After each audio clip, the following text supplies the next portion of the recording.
Instead of responding to what science actually says, critics swap it out for a weaker, more ridiculous version. They argue against that instead.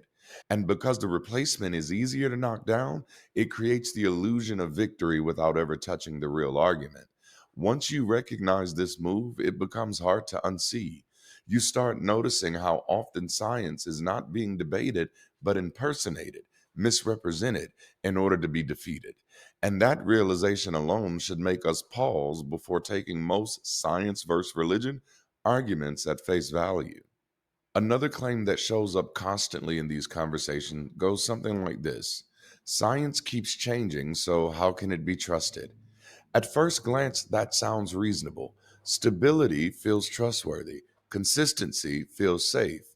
But this argument only works if you quietly assume that science is trying to function the same way that religion does. It isn't. Religion makes absolute claims and then asks people to organize their lives around loyalty to those claims.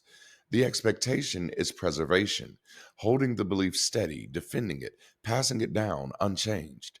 In that framework, change looks like failure. Science operates on a completely different logic. Science does not begin with conclusions, it begins with questions. It does not offer doctrine, it builds models. And those models are provisional by design. They're meant to be tested, challenged, refined, or discarded as new evidence becomes available.